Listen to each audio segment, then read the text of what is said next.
A beautiful Monday morning to you. Thank you for joining us on OGTV AM News. I am Opeyemi Adewumi. Our top stories at this time. The federal government has announced that it has commenced work on the construction of a multi-purpose dam upstream of the River Dora in the Buruku local government area of Benue State to contain the heavy water that flows from that axis. The Deputy Director of Hydrology at the Federal Ministry of Water Resources and Sanitization, Robert Umezuluke, disclosed this while assessing the Makodigboku-Katsina-Hala highway, which was affected by the overflow of the River Dura that splits onto the road. Umezuluke stated that the flood was caused by continuous sediment deposit in the river, which has reduced its depth and capacity to hold water. He explained that the assessment team will evaluate the flood situation and report to the minister for immediate action. President Bola Ahmed Tinubu has mandated Vice President Kashim Shettima to lead Nigeria's delegation to the 2024 Commonwealth Head of Government meeting in Samau. The Senior Special Assistant to the Vice President on Media and Communication, Stanley Nkwocha, revealed this in a statement titled President Tinubu at Chogam 2024. The leaders will deliberate on the theme One Resilient Common Future, Transforming our Commonwealth 9/1. The team will focus attention on how member countries can enhance their strengths through resilience, unlock potential, leverage the Commonwealth advantage, and foster a connected digital Commonwealth. The Vice President is expected to use the platform provided by the Commonwealth Business Forum to further attract investors to Nigeria as global experts from businesses and the private sector convey to recommend and champion solutions to global challenges. Senate President Godswill Akpabio had the weekend acknowledged the current challenges in the country, but assured Nigerians that President Bola Ahmed Tinubu's government will leave behind a lasting legacy that will guarantee a better future. Akpabio, a law graduate of the University of Calabar, made the remarks at the Unicall 87 Law Class Reunion 2024.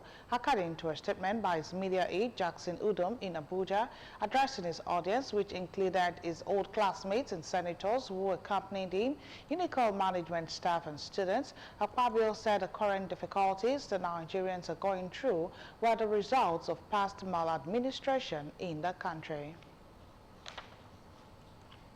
And away from that story, the Nigerian Army has officially announced that Chief of Army Staff, Lieutenant General Twahid Lagwada, has proceeded on leave. This development comes amid reports suggesting that the Chief of Army Staff may be incapacitated due to health issues. However, the Army has assured that the leadership and operation of the force to remain intact. In a statement released on Sunday, the Army spokesperson, Brigadier General Onyema Nwanchukwu, dismissed rumors of a leadership vacuum within the Nigerian Army. He emphasized that the institution was a well-established structure in place to ensure continuity in leadership during the Chief of Army absence. According to Nwanchukwu, the Army Chief of Policy and Plans Major General Abdusalam Ibrahim has been designated to act on behalf of the Chief of Army during the period.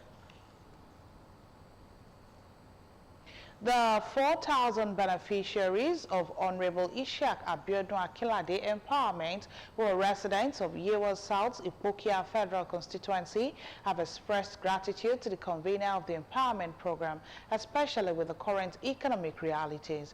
Honorable Ishaq Abiodun Akinlade, member of the House of Representatives from Yewa South Ipokia Federal Constituency, who doubles as the convener of the empowerment, says it is a way of giving back to his people while pledging commitments to embark on more empowerment programs in the nooks and crannies of Yewa South Ipokia Federal Constituency.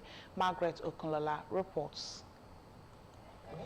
As part of the fulfillment of his commitment to continually uphold the welfare of his people in Yewa South Ipokia Federal Constituency, member of House of Representatives from Yewa South Ipokia Federal Constituency, Honorable Ishaq Abiodun Akinlade, has again gone all out to give back to them through an empowerment program to 4,000 people in the federal constituency area. I'm very, very happy today because I know expect this thing. He has been a father, he has been a leader, and he has been a mentor for a while. I'm selling turkey, frozen food.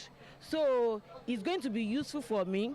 I'm going to be using it to preserve the goods that I'm going to be selling. He has helped me in some aspects. So financial support for the family. So we support Akila, it's our son. Party leaders and chieftains, royal fathers, various heads of communities, dignitaries and functionaries laud the quality of leadership in the constituency, while encouraging residents to continually work in unity and solidarity for the progress of Yewa land in general. What he is doing is right. It is acceptable, and God is going to bless the work of his hands. We are all happy because they are giving back to our people. They are building woman capacity.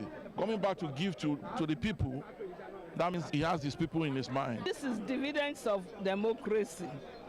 This is what they call empowerment. For God's sake, they should make the best use of it. Seeing all these things put in place here, we know how much it's worth. So this is very good. There's nobody that will benefit from what is being done today that will not want to support Honorable Akinlade. And whoever decides to, empower the people, definitely the people will support him. Honorable Abeokuta Akinlade says the act is a demonstration of his commitment to his people, whom he has enjoyed their support till date. I will continue to be there for them. I will continue to represent them, and I will continue to be a good ambassador of your South Federal Constituency, a good ambassador of Ogun West, a good ambassador of Ogun State, and a good ambassador of Nigeria as a whole. Beneficiaries receive working equipment like grinding machine, makeup kits, bicycles, gas cylinders, generating sets, cotton saw, deep freezers. Farmers receive 600 bags of fertilizers, while youth leaders, community development associations, party leaders and chieftains receive cash gifts, among several others summing up the 4,000 beneficiaries. Margaret Okunlola, OGTV News. And away from our stories, demonstrators gathered at the Lekki toll gate in Lagos on Sunday to mark the 4th anniversary of the NSAS protest. The memorial was to remember those who lost their lives during the NSAS protest against police brutality in October 2020. The youths were said to have gathered around 8:30 a.m. at the toll gate with several banners and placards that demanded the full implementation of one of the reports submitted by various judicial panels of inquiry set up after the 2020 protest. However, reports emerged that police operatives dispersed the demonstrators and arrested some of them. A human rights lawyer, Inibe Efyong, accused operatives of the Lagos State Police Command of arresting about 18 activists, including Comrade Taiwo Soweto.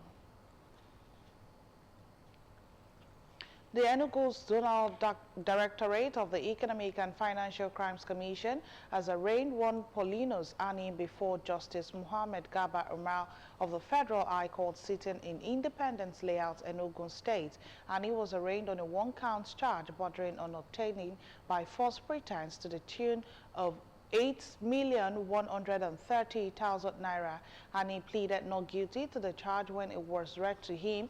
In view of his plea, counsel to the EFCC Nasir Omar prayed the court for a trial date and for the defendant to be remanded at the Enugu Correctional Facility. Residents of Lagos have been urged to prepare for imminent flash flooding following the intensity of rain experienced last week, Wednesday and Thursday.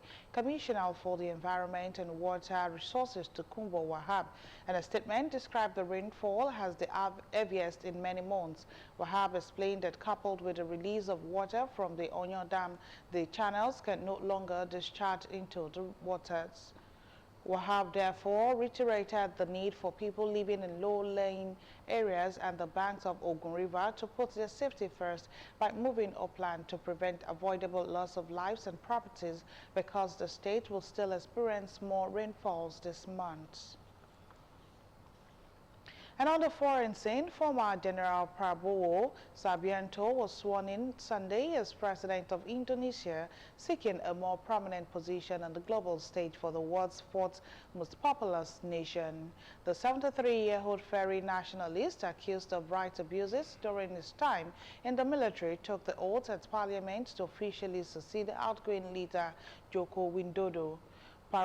Prabowo has committed himself to Indonesia's non-aligned foreign policy, but has signaled that he will be bolder on the world stage. He made China his first foreign visit after his election 8 months ago, before embarking on trips to a dozen other countries, including Russia and Australia, where he signed a key security deal. And to wrap up the news, what we fear of doing most is usually what we most need to do. Not to forget that you can watch us live on Facebook at OGTV and Ogun State Television, on YouTube at OGTV Abeokuta, and on OGTV website www.ogtv.com.ng/live. And for the latest news and reports, check us on these platforms: X at Ogun TV, on Instagram at Ogun State Television, or download OGTV app on Apple Store and Google Play Store. And that brings us to the end of the news. Many thanks for watching. Do enjoy the rest of your day.